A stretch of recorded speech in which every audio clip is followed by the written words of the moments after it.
Dollar के मुकाबले रुपया लगातार गिरता चला जा रहा है और यह लगभग लगभग 80 रुपए के आसपास में पहुंच गया। मतलब कि $1 की कीमत 80 रुपए के आसपास पहुंच गई है। ये जो संकेत बता रहे हैं कि जिस तरीके, और खास करके अब सबसे बड़ी बात यह है कि इस पे मीम्स भी बनने लगे कि जैसे पेट्रोल 100 के पार चला गया था, क्या उसी तरीके से डॉलर भी चला जाएगा। लेकिन इन सब के बीच में अब हम ये जानेंगे कि ये क्यों गिरता लगातार चला जा रहा है। नमस्कार, मैं हूं राजीव और आप देख रहे हैं आपकी खबर। और हमारे साथ में, जैसा कि आप पैनल में देख पा रहे होंगे, कि शिव कुमार द्विवेदी हैं। और आज जो हम उनसे चर्चा करने जा रहे हैं वह इस बात की है कि ये आखिर क्या बात है। द्विवेदी जी, क्या 100 के पार होने की उम्मीद है क्या, जिस तरीके से लगातार बढ़ता जा रहा है? क्यों ऐसा धन्यवाद हो राजीव जी, रहा है, नमस्कार। कारण क्या है? देखिए, रुपए का अवमूल्यन होना एक चिंता का विषय है और ये हमेशा रहा है। और इससे भी अगर आज हम देखते हैं अंतरराष्ट्रीय स्तर पर आखिर ये रुपया नीचे लुढ़का, तो उसके कई कारण हैं। अगर हम बात करेंगे जन 2022 से लेकर के अगर 15 जुलाई 2022 तक, तो लगभग पूरे दुनिया में करेंसियों के रेट घटे हैं डॉलर के मुकाबले। डॉलर, अमेरिकी डॉलर की बादशाहत जारी है। अमेरिकी डॉलर इसलिए कहा क्योंकि ऑस्ट्रेलिया भी डॉलर यूज करता है, उसका भी डॉलर यूज करता है, तो इसलिए अमेरिकी डॉलर, मैंने कहा कि अमेरिकी डॉलर की बादशाहत बिल्कुल जारी है। और दुनिया में कोरोना के बाद जो रेसलिंग का दौर, मतलब जो गिरते हुए स्तर का दौर आया, आपूर्ति करना और सारी जो चेन खत्म हुई, इसके भी एक कारण रहे। और दूसरी चीज, 2020 जब कोरोना आया था, उसके बाद से पूरी दुनिया भर से, अगर हम बात करें सिर्फ भारत की अगर बात करते हैं, तो राजीव जी लगभग भारत में अगर हम बात करें तो 31.5 अरब डॉलर रुपए जुलाई 2020 से लेकर के अब तक जुलाई तक इतनी भारी मात्रा में लोगों ने निवेश, जो विदेशी निवेशक थे वो भारत से बाहर गए। ये एक बड़ा कारण है। दूसरा एक सबसे बड़ा कारण है, अभी यूक्रेन और रशिया का जो युद्ध हो रहा है, उससे चैन सप्लाई टूटी है पूरे वर्ल्ड की, और उसमें भी मंदी का दौर चालू हुआ, वह भी एक कारण है। लेकिन सबसे बड़ी बात जो आज आपकी खबर के दर्शकों को मिलने जा रही है, वो ये है कि रुपया अभी भी बहुत मजबूत स्थिति में है कंपेरेटिवली, अगर दुनिया के अन्य देशों की मुद्राओं से तुलना की जाए तो। अब आप कहेंगे वो कैसे, तो मैं यहाँ पर सिर्फ कुछ आंकड़े देना चाहता हूँ कि हम दुनिया के अन्य देशों की अपेक्षा अगर हम जनवरी 2022 से बात करते हैं और 15 जुलाई तक, तो अंतर ये आया है कि दुनिया में जो प्रमुख देश हैं जिनकी करेंसी काफी मानी जानी करेंसी है, जिसमें कि आप बात करेंगे ऑस्ट्रेलिया की, जापान की, साउथ अफ्रीका की, न्यूजीलैंड की, ब्रिटेन की, यूरोप का यूरो हुआ। और अगर आप बात करें कि गिरावट की, तो हम बताना चाहेंगे जो भारत का अभी तक जो ऑस्ट्रेलियन डॉलर है, उसमें जो गिरावट आई है 15 जुलाई तक, वो 8.4% आई है, यानी डॉलर के मुकाबले ये इतना कम हुआ है। इसी तरह यूरो, जो कि बहुत बड़ी मुद्रा है यूरो, अगर हम डॉलर की बात करें तो एक दोनों ने महासंघ बनाया था, एक बहुत बड़ी मुद्रा थी, वह मुद्रा भी 13.4% गिर गई राजू जी। उसके बाद हम आते हैं पाउंड स्टर्लिंग की बात करते हैं। पाउंड स्टर्लिंग जो है वो 14% गिरी, थोड़ी मोड़ी नहीं, 14% गिरी है। फिर हम दक्षिण अफ्रीका की अगर बात करेंगे रेड की, तो दक्षिण अफ्रीका का रेड 8.4% गिरा है। फिर अगर हम बात करें न्यूजीलैंड के डॉलर की, तो वह भी कम से कम 11.7% गिरा है। और जो सबसे भीषण और बड़ी गिरावट दर्ज की गई वो येन में दर्ज की गई, जो कि जापान की मुद्रा है, वो 20% कम से कम डॉलर के मुकाबले गिरी है। और अब हम बात अपनी मुद्रा की करते हैं, रुपए की करते हैं, जिसपे अशोक का लाट लगा हुआ है और वो विराट सिंह सिंहनाद कर रहा है। तो मैं उसकी अगर चर्चा करूं तो वो सिर्फ 7.4% गिरी, यानी हम लोगों के लिए बहुत चिंता का विषय नहीं है, पहली चीज। और डॉलर के, अमेरिकी डॉलर के मुकाबले रुपए का गिरना भारत की अर्थव्यवस्था पे कोई बहुत बड़ा प्रभाव डालने वाला नहीं है। इसलिए नहीं है क्योंकि भारत का विदेशी रिजर्व जो है वो ज्यादा है। समझिए आप, 600 अरब डॉलर हमारे पास ऑलरेडी है। इसके अलावा भारत में 50 लाख टन सोने का रिजर्व भी ऑलरेडी हमारे पास रखा हुआ है। तो अगर भारत की स्थिति कही जाए, तो जो लोग कहते हैं कि श्रीलंका से तुलना करने लगते हैं और सारी चीजों से, तो नहीं हो सकती है। अब एक चीज और बताना चाहूंगा कि जितने लोग खुश हो रहे हैं, खासतौर बहुत से लोग ऐसे हैं जो डॉलर के मुकाबले रुपया जब घटता बढ़ता है तो बड़े प्रसन्न होते हैं, और खासतौर बढ़ने पे ज्यादा प्रसन्न होते हैं, घटने पे नहीं। अभी एक घटना बताता हूँ कि 16 जुलाई को डॉलर के मुकाबले रुपया जो है वो 15 पैसे स्ट्रांग हुआ, यानी अगर उसको हम बताएं तो 7.9082% में पहुंच गया, यानी डॉलर के मुकाबले हम 15 पैसे मजबूत हुआ। तो ये कोई बहुत अच्छी स्थिति भी नहीं कही जा सकती है और बहुत खराब भी नहीं। लब्बो लबाब कहने का मतलब यह है कि पूरी दुनिया में जिस प्रकार आर्थिक मंदी छा रही है, पूरे दुनिया में जिस प्रकार तरह तरह की समस्याएं खड़ी हो रही है, और अन्य देश हमसे ज्यादा जूझ रहे हैं, अन्य देश को हमसे ना मशक्कत करना पड़ा, ऐसे में अमेरिकी डॉलर की बादशाहत के अगेंस्ट में भारत अगर अभी भी 80 80 रुपए को पार कर रहा है, तो ये हमारे लिए एक थोड़ा सुकून का काम है। और दूसरा, ये जो शेयर मार्केट घटती और बढ़ती है, उसका सबसे बड़ा कारण जो है वो विदेशी निवेशक उसके बहुत बड़े कारण होते हैं। जब आपने देखा होगा कि जब कोरोना चल रहा था राजू जी, तो उस समय भारत का जो सेंसेक्स था वो दुनिया के सारे इस तरह के मार्केट कैप मार्केट से बहुत ऊंचे चल रहा था। आपने देखा होगा बहुत तेजी से भारत का सेंसेक्स उसमें कोरोना काल में बिल्कुल बूम कर रहा था पूरी दुनिया में। तो दुनिया के अनेक निवेशकों ने भारत में इन्वेस्टमेंट करना शुरू कर दिया, बहुत तेजी से करना शुरू कर दिया। अब 2022 जनवरी के बाद से उनको लगा कि नहीं साहब, अब वो उतनी तेजी से ग्रोथ नहीं होना है, तो अपने पैसे वापस लेके आ रहे हैं। लेकिन मूल अभी भी पड़े हुए हैं, समझिए 31.5% जो लोग हैं। दूसरा, भारत की जो इकोनॉमी है राजू जी, वो मैं कहना चाहूंगा विविध इकोनॉमी।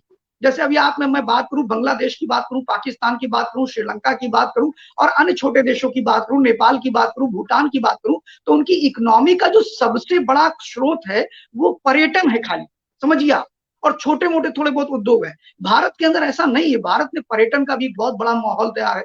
भारत के अंदर हम मेडिकल टूरिज्म भी कराते हैं, भारत के अंदर मैन्युफैक्चरिंग भी करता है। 60% भारत का सर्विस सेक्टर जो है, जो भारत को बांध के रखता है। भारत की उपभोक्ता इतने हैं कि भारत तो कभी भी श्रीलंका ऐसी स्थिति नहीं होनी, पहली चीज। और दूसरी, डॉलर की अगर बात हम करते हैं, तो यहाँ पर एक चीज और आपसे कहना चाहेंगे, खासतौर पर ये अगर मेरा मानना है कि भारत डॉलर के मुकाबले भारत का जो रुपया है वो कब कब बुरी तरह पराजित हुआ, ये भी जानना हमारे दर्शकों को आवश्यक है। तो आज की तुलना उससे करनी भी आवश्यक है, क्योंकि हम भूत से ही तो भविष्य की तुलना करेंगे ना। अगर बच्चा अच्छा, छमाही एग्जाम में 5 एक चीज और डिटेल बता दीजिएगा जो समझ में नहीं आ रहा है ये, कि एक तरफ तो कहा जाता है कि भारत की अर्थव्यवस्था मजबूत हो रही है, ठीक है, तो सवाल ये पूछा गया, अभी कई लोगों ने मुझसे पूछा जब डिस्कशन ये इस बात का हो रहा था कि ये रुपीज वर्सेस डॉलर का, तो कह रहे थे कि अगर हम मजबूत स्थिति में जा रहे हैं तो फिर ये रुपया क्यों गिरता जा रहा है, इन्वेस्टमेंट क्यों निकलता जा रहा है, इंडिया में लोग क्यों नहीं इन्वेस्ट करना चाहते हैं, क्या उनको यहाँ पे स्थितियां नहीं अच्छी दिख रही हैं, या जो व्यापार करने के जो भी संसाधन चाहिए वो नहीं दिख रहे हैं, तो भारत की अर्थव्यवस्था मजबूत कैसे कही जा सकती है? बड़ी मजेदार बात पूछी आपने, और मुझे मतलब बताने में बड़ा आनंद आएगा। आपको मैं वही बताने जा रहा हूँ। देखिए, आपने मनमोहन सिंह जी हमारे देश के बड़े अर्थशास्त्री थे, नो डाउट, मैं उनका बड़ा सम्मान करता हूँ, और हमारे देश के 2 बार प्रधानमंत्री रहने का उन्हें अवसर मिला। और मनमोहन सिंह जी के समय की ही चर्चा मैं करना चाहता हूँ कि जब डॉलर के मुकाबले जब रुपया गिरता है, तो आपसे बता दूं कि सबसे भारी मात्रा में अगर आप बात करेंगे कि डॉलर के मुकाबले रुपया कब गिरा, जो बहुत तेजी से गिरावट है, अभी हमने 20% येन की चर्चा करी है ना। आपको बता दें कि मई में डॉलर हमारा, जो अगर हम बात करते हैं 2013 की, तो मई से लेकर के अगस्त के बीच में किसकी सरकार थी 2013 में? मनमोहन सिंह जी की सरकार थी। और वो कह रहे थे अर्थव्यवस्था को हमने बड़े ऊंचे पायदान पे पहुंचाया है। उनके तर्क थे, उनके मंत्रियों के तर्क थे, जीएमओ के तर्क थे, कांग्रेस पार्टी के प्रणब मुखर्जी था तो उससे राष्ट्रपति बन गए थे, लेकिन हमारे चिदम्बरम जी उस समय हुआ करते थे, और मनमोहन सिंह जैसे एक अर्थशास्त्री हमारे देश के प्रधानमंत्री हुआ करते थे। और उन्होंने कहा डॉलर के मुकाबले रुपया कैसे गिरा। देखिए, मई 2013 में $1 के मुकाबले भारत का रुपया 53 रुपए 65 पैसे पे था, और वही अगस्त में 68 रुपए 80 पैसे, यानी 28% की डिग्रोथ आई। फिर भी आपने इकोनॉमी बहुत ऊंची पहुंचा दी। मतलब उन्हीं की बातों को मैं सही मान लेता हूं, भाई उनकी देन है कि जो इकोनॉमी इतनी बूस्ट कर रही है। और ऐसा हमारे प्रधानमंत्री मनमोहन सिंह जी ने भी अभी जो नेशनल प्रधानमंत्री म्यूजियम बनाया, उसमें भी ये सब बोला है कि भाई हमारे देश के प्रधानमंत्री ने अच्छा भी काम किया है। तो क्या ये वो कंट्रोवर्सी या खड़ी होती कि नहीं होती है कि 28% डॉलर के मुकाबले रुपया गिर गया, 53 रुपए 65 पैसे से 68 रुपए 80 पैसे 4 महीने में आया। कितने? 4 महीने में। तब देश की इकोनॉमी अच्छी थी, रोजगार लोगों को मिल रहा था, देश फला फूला था, बाल बच्चे सब खुश थे, सब ठीक था। फिर आ जाइए, ये सिर्फ 13 की बात नहीं, थोड़ा और पीछे आते हैं 8 में। ये वही जो बात अभी पूछी आपने कि डॉलर गिरता है तो इकोनॉमी कैसे बढ़ती है, दोनों चीजें इसमें सन्निहित है, मतलब समझने वाले समझिए इसको। अब मैं इसको ब्रीफ भी करूंगा, निश्चिंत रहिए आप। उसके बाद में डॉलर के 2008 में आइए। 2008 में किसकी सरकार थी? मेरे ख्याल से मनमोहन सिंह जी, उसमें लेफ्टिस्ट भी हुआ करते थे। 2009 में लेफ्ट के लोगों ने उसमें हाथ खींचा था अपना, वो भी न्यूक्लियर परमाणु डील जो हमारी हुई थी यूएस से हुई थी, उसको लेकर के। 2008 में फरवरी, अब फिर यहां देखिए, फरवरी से अक्टूबर के महीने में डॉलर के मुकाबले रुपया फिर 28% गिरा। और तब क्या रेट थे? फरवरी 2008 में रुपया डॉलर के मुकाबले 39 रुपए 12 पैसे था, और फिर डॉलर के मुकाबले रुपया अक्टूबर में जाते जाते 49 रुपए 96 पैसे हो। तब भाई किसकी सरकार थी? तब भी आप कह रहे थे इकोनॉमी बूस्ट कर रही है। 2008 में हम मनरेगा लेकर के आए हैं, हम तब नरेगा था, मनरेगा नहीं था, मनरेगा तो यूपे 2 में आया। हम नरेगा लेकर के आए, हम ये आए, हम बूस्ट कर गए, इकोनॉमी बिल्कुल सही हो गई, उस समय इकोनॉमी ठीक थी, समझिए। तीसरी चीज, 1997 में संयुक्त मोर्चे की सरकार बनती, जिसमें एस डी देवगौड़ा, इंद्र कुमार गुजराल, दो कह सकते हैं कि वो आकस्मिक प्रधानमंत्री के रूप में हमारे सामने आए, और वो दोनों, उन दोनों के समय में भी 22% रुपया गिरा डॉलर के मुकाबले। तो क्या ये माना जाए कि इतने झटके खाने के बाद भी अगर रुपया 79.82% पे है, 2% पे है, तो बड़ी उपलब्धि है। 28%, 28%, 22% आपने इकोनॉमी की धराशाही कर दिया। और डॉलर को लेकर के इकोनॉमी से उसको सामान्य अर्थव्यवस्था से जोड़ना वो ठीक नहीं, मेरा ये मानना है। डॉलर से मैं उनको भी कहता हूं कि उनको, उन्होंने भी जो किया या डॉलर के मुकाबले गिरा, उसके पीछे कई कारण थे। उस समय 2008 में परिस्थितियां अलग रही, 2097 में परिस्थितियां अलग रही, जिससे देश में अनिश्चितता की राजनीति हो गई। 97 में लगातार 96 में अटल जी आए, 13 महीने की सरकार चलाई, फिर उन्होंने रिजाइन कर दिया, फिर आए। तो जब ये इस प्रकार की अनिश्चितताएं होने लगती है राजू जी, तो जो निवेशक है वो भागते हैं। अब निवेशक क्या है, जो शेयर मार्केट है वो डॉलर को बूम एंड बूस्ट करती है कुल मिलाकर के, ठीक है। शेयर मार्केट एक बहुत बड़ी मार्केट है। दूसरा, उसमें शेयर मार्केट में निवेश जब होता है ऊपर बढ़ने लगता है, सोने के दाम गिरने लगते हैं। ये सब वो अर्थव्यवस्था के अलग अलग ट्रेंड है जो होते रहते हैं। लेकिन इसका हमारी इकोनॉमी पे फर्क इसलिए नहीं पड़ता कि भारत के लोग प्राप्तांक बहुत ज्यादा है, प्राप्ताएं, मतलब वो जैसे 100 रुपए, अगर आपको मान लीजिए आप कहीं दामाद तो होंगे ही, और दामाद होने के नाते जब आप जाते होंगे तो आपको अगर 100 रुपए ससुराल से मिले तो उसमें से आप 80 रुपए खर्च करते होंगे, 20 रुपए बचा लेते होंगे। तो ये भारत के सामान्य जन की टेंडेंसी है कि वो अगर 100 रुपए कमाता है तो 10 या 20 रुपए बचाता है। तो भारत किसी श्रीलंका नहीं होने, श्रीलंका होनी थी तो 91 में हो जाती, जिस समय राजीव गांधी जी ने को टेक ओवर करते हुए चंद्रशेखर जी आए थे। चंद्रशेखर जी के आने के बाद हमारा विदेशी मुद्रा भंडार $80 अरब डॉलर था, सोचिए आप। और जो कि उससे पहले 150 अरब डॉलर था, यानी इंदिरा जी के समय में कह लिया जाए तो इतना घट गया वो नीचे आकर के, क्योंकि उसमें जो मुद्रा का नियोजन था, जो धन का नियोजन था, जैसे मान लीजिए आपको हमने कहा कि आज राशन लाना है, राजू जी, राशन के लिए आपको 10,000 रुपए हमने दे दिए कि आज राशन खरीद के लाइए आप। आपकी इच्छा हो गई कि 10,000 में एक बढ़िया सा शूज ले लिया जाए, तो राशन आ पाएगा? बताइए, नहीं आ पाएगा ना। तो मुद्रा थी उसका अनुशासनहीनता की, यानी वित्तीय अनुशासनहीनता राजीव गांधी जी ने की, जिसका खामियाजा भुगतना पड़ा चंद्रशेखर जी को, जिन्होंने क्या नाम है, सोने को गिरवी रखा। और उसके बाद उससे बड़ा खामियाजा भुगतना था पीवी नरसिम्हा राव जी को।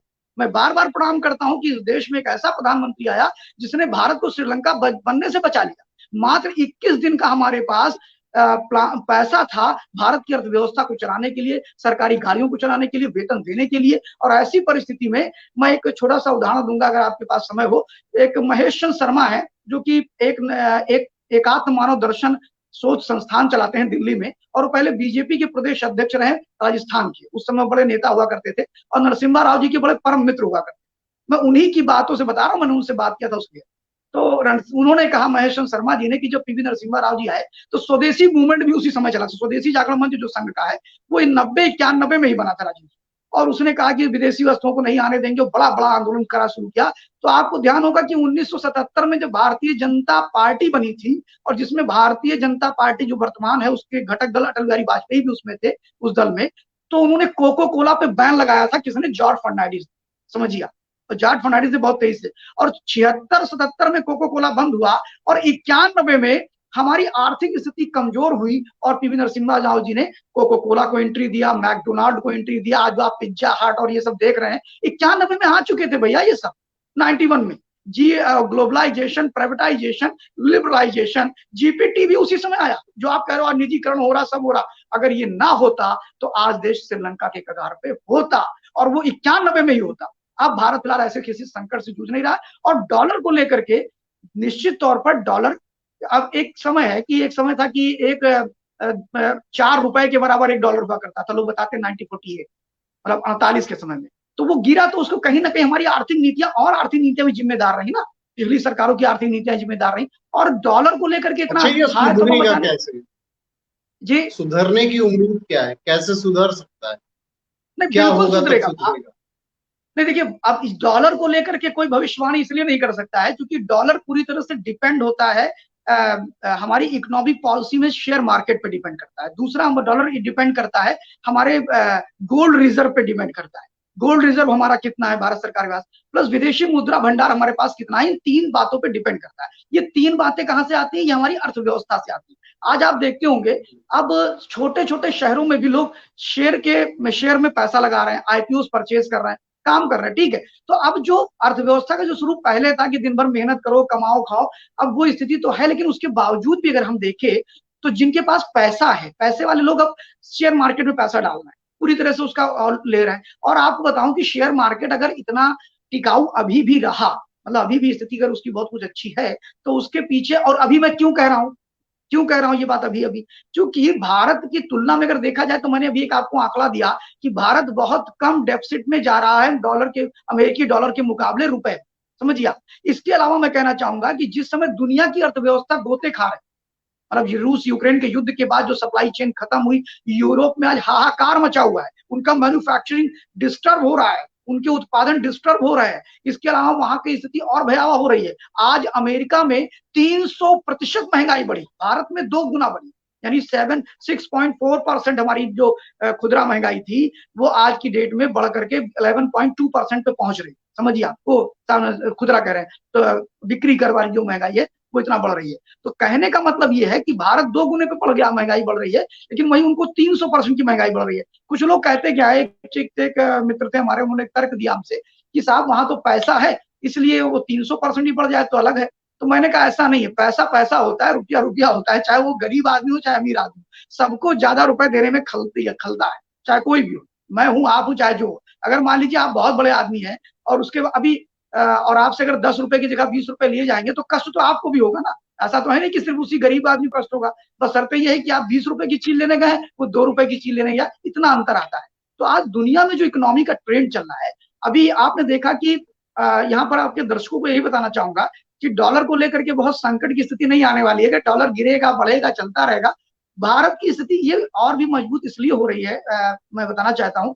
अभी आपने देखा कुछ दिन पहले ही हमें लोग नेगेटिव रेटिंग दे रहे हैं, कई एजेंसीज थी जो कह रही थी भारत की इकोनॉमी डूब रही है, ऐसा है वैसा है, तरह तरह की काउ इकोनॉमिक्स बोला गया और सब कुछ बोला गया, और ये प्रोपोगंडा चलाया जाता है राजू जी।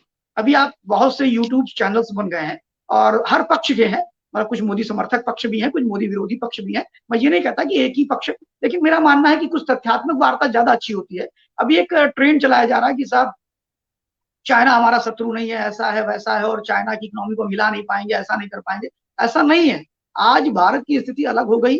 आज हम यूनिकॉर्न में तीसरे नंबर पर पहुंच गए, आज हम स्टार्टअप में दूसरे नंबर पर पहुंच गए, आज हम क्या नाम है, अगर मेडिसिन के सप्लायर के रूप में देखा जाए तो नंबर 1 पर है, वैल्यू वाइज अगर देखा जाए तो हम नंबर 3 पर है। तो भारत एक बहुत बड़ा बल्क मैन्युफैक्चर बन करके उभर रहा है राजू जी। और इसका सबसे बड़ी चीज है कि आप देखिए लोगों को अपने नैरेटिव चेंज करने पड़ रहे हैं। आज दुनिया, अभी आप देखिए जो हम श्रीलंका में घटना घटी, हम टोटा से शुरुआत की थी, गोटाबाया राजपक्षे के लोगों ने और विक्रम राजपक्षे के लोगों ने अपने परिवार को भर रखा था ये। और भारत के लोगों को वंशवादी पार्टियों से बचना भी चाहिए, ये एक बहुत नजीर है आपके श्रीलंका की स्थिति। और श्रीलंका और ये सब ऐसी स्थिति कुल मिला भारत के जो अभी स्थितियां चल रही उसमें सबसे बड़ी चिंता यही जाहिर की जा रही थी कि कहीं भारत भी श्रीलंका के तरीके से आगे तो नहीं बढ़ रहा है, श्रीलंका वाला दौर यहाँ भारत में भी तो नहीं हो पाएगा। ये इन सारी चीजों पे आपने हालांकि काफी जो है चीजों को एक विस्तार के रूप में आपने समझा दिया है। और मुझे जो लगता है जैसा कि आपने समझाया है, लोगों की जो चिंता थी, आपकी खबर के दर्शकों को भी कुछ चीजें जो है समझ में आई होंगी, और क्यों घटता है क्यों बढ़ता है, और क्या भारत पर ही इसका असर पड़ रहा है या विदेश के अन्य देशों पे भी पड़ रहा है। जैसे कि आपने बताया अमेरिका में 300% जो है महंगाई जो है बढ़ गई है। तो ये अगर देखा जाए तो एक तरीके से ग्लोबल एक प्रॉब्लम इस समय चल रही है। बिल्कुल ग्लोबल इकोनॉमी जो है वो एक उसकी तरफ डाउनफॉल मार रहा है। तो इस तरीके से अब ये समझा, जैसा कि आपने डिटेल बताया है, तो मुझे लगता है कि खबर के व्यूवर्स इससे काफी जो है वो समझ में आया होगा उनको, और बाकी लोग अपने तरीके से आकलन कर सकते हैं, समझ सकते हैं। हाँ, चूंकि हमारा समय अब समाप्त हो रहा है, लेकिन अगर आप कहना कुछ चाहें तो आप जल्दी से नहीं, इसको कंक्लूड करें। मैं सिर्फ आपकी खबर के दर्शकों से इतना बताना चाहता हूँ कि भारत की इकोनॉमी को लेकर के अभी मात्र 6 दिन हुए हैं, इससे अधिक नहीं, 6 दिन हुए हैं, सिक्स डेज हुए हैं कि दुनिया के बड़े रेटिंग एजेंसीज, यानी आप मूडीज की बात करें, फिच की बात करें, गोल्डमैन सैक्स की बात करें, क्रिसिल की बात करें, आईएमएफ की बात करें, यहाँ तक कि अमेरिका की जो आर्थिक संस्थाएं हैं उन्होंने भी कहा है कि भारत बहुत तेजी से बूम करने वाला नेशन है। और उसका कारण क्या है कि भारत ने समय पे रहते हुए कोरोना वैक्सीन से अपने सारे लोगों को इनबिल्ड कर दिया। आज स्थिति यह है कि 200 करोड़ से ऊपर हम कोरोना की वैक्सीन लगा चुके हैं। थर्ड जो और जो तीसरी वैक्सीन की बात कर रहे हैं, प्रिकॉशन वैक्सीन की, वो भी हम बहुत तेजी से लगा रहे हैं। 40-45 दिन का उसका लक्ष्य रखा गया है, 75 दिनों का, और वो भी मुफ्त लगा रहे हैं। तो भारत ने अपनी इकोनॉमी को बूस्ट करने के लिए 36,000 करोड़ रुपए इन्वेस्टमेंट किया राजीव जी, और आज उसका नतीजा है कि मजदूर घरों से निकले, मजदूर जाकर के मैन्युफैक्चरिंग में लगे, और आज इसलिए दुनिया की बहुत सी रेटिंग एजेंसियों को कहना पड़ रहा है कि भारत एक बहुत मजबूत राष्ट्र के रूप में उभरेगा, इकोनॉमी की दृष्टि से, आर्थिक दृष्टि से। जी, बहुत अच्छा। आपने मेरे ख्याल से जितने भी एस्पेक्ट हो सकते थे वो सारी चीजों को आपने कवर कर लिया। आपने काफी सारी चीजों को समझा दिया है, और जो लोगों के मन में एक भ्रम चल रहा था उस पर भी आपने काफी कुछ जो है चीजों को समझा दिया है। तो मुझे लगता है कि ये जो डॉलर का एक चिंता का विषय तो है ही, इसको कोई बहुत अच्छा नहीं माना जा सकता, लेकिन उसके पीछे रीजन क्या है और कब तक इसके दूर हो सकते हैं, या अगर डॉलर गिरता भी है तो क्या हमारी इकोनॉमी पर क्या फर्क पड़ेगा, इन सारी चीजों को आपने समझा दिया। लेकिन लग रहा है कुछ चीजें अभी भी छूट गई, नहीं, लेकिन अब एक कंक्लूड कर दूंगा। एक बड़ी मजेदार चीज आपने बोली कि क्या इसमें सुधार हो सकता है कि नहीं हो सकता, और आपने पूछा चिंता का विषय है। मैं कहना चाहूंगा कि भारत के लोग जिस सामर्थ्य के साथ काम कर रहे हैं, अगर जब गोल्ड रिजर्व हमारे पास ज्यादा आता है तो हमारी इकोनॉमी को पूरी दुनिया स्वीकार कर, हमारे रुपए को या किसी को, क्योंकि अमेरिका के पास गोल्ड रिजर्व ज्यादा था, इसलिए उसकी इकोनॉमी को लोगों ने स्वीकार किया, समझिए। और भारत की जो रुपया है या दुनिया के अन्य देश को भी लोगों ने स्वीकार नहीं किया। तो आप ये भगवान से मनाइए रिजर्व इतना हो जाए कि एक दिन रुपए के मुकाबले डॉलर गिरना शुरू हो जाए, बस यही बहुत परमात्मा से सही, मनाइए। चलिए बहुत अच्छा, बहुत बढ़िया। आपने बड़ी पॉजिटिव बात जो है उसमें एंड में कहा है। इसी बात की इंतजारी रहेगी, अब कोई भी सरकार करे उसको, लेकिन होना चाहिए। अगर अर्थव्यवस्था में हम मजबूत हो रहे हैं तो एक आम आदमी की भाषा में यही है कि अगर हमारी अर्थव्यवस्था जो है मजबूत हो रही, जैसा कि बताया जा रहा हर चीज में हम आगे बढ़ रहे हैं, तो डॉलर के मुकाबले रुपया क्यों कमजोर होता जा रहा है। आने वाले दिनों में अगर हम ये देखते हैं तो एक आम आदमी की समझ में भी ये चीजें आ जाएंगी जो आपने बताया है। आम आदमी भी समझ सकेगा कि हमारा देश अब मजबूत हो रहा है। बहुत बहुत धन्यवाद आपका, आपकी खबर के धन्यवाद। साथ जुड़ने के लिए।